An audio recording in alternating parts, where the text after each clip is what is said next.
Hello po, good afternoon. Ate, magkano po zipline sa inyo? 500 ang isa. Okay, sige, dalawa po kami ng kasama ko. Ito po, oh.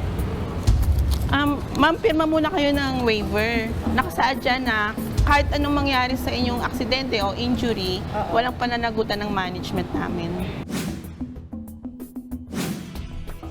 Ate, patulong naman po yung kasama ko po nabalian ng buto after namin mag-zipline. Padala po sana sa ospital. Ma'am, pumirma kayo ng waiver. Nakasaad doon na kahit anong mangyari sa inyo, wala kaming pananagutan. Attorney, ayaw magbigay ng tulong na isang recreation activity dahil pumirma raw kami ng waiver at hindi namin sila pwedeng kasuhan. Legal ba to? Hindi po yan legal. Ang waiver o pabatid ay abiso na ang pananagutan ng nasabing zipline operator ay limitado lamang. Ito ay upang mag-ingat ang nais gumamit ng zipline. Ang tawag po dito ay assumption of risk. Kusang loob kang sumakay sa zipline kahit alam mong delikado. Pero hindi ibig sabihin ay wala na silang pananagutan.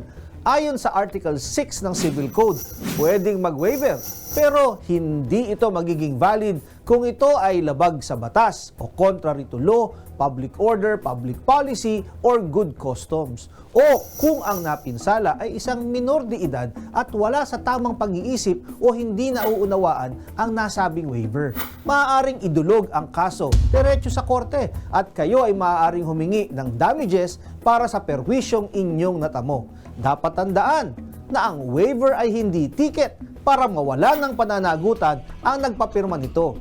Kung mapapatunayan na sinadya ang pinsala o nagkaroon ng kapabayaan o may fraud, bad faith o panloloko, ang napirmahang waiver ay wala ding visa. Attorney, nag-avail ako ng activity package kaso nagkaroon ng conflict sa work schedule ko. Kaya nakiusap ako na ipareschedule na lang. Kaso hindi pumayag ang management at ayaw na i-refund ang binayad ko. Legal ba to?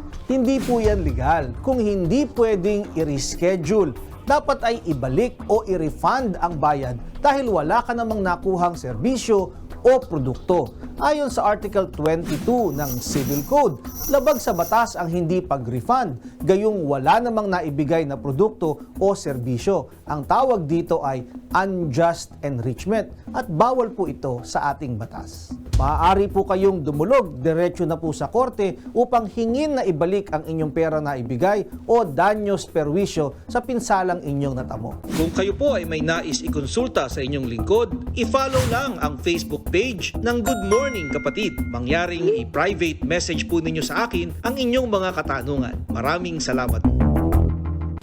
Mga kapatid, Chiki Roa Puno po. Simulan ang inyong araw na puno ng impormasyong kapaki-pakinabang. Sama na sa isang makabuluhang umaga. Tumutok at mag-subscribe sa social media pages ng News 5.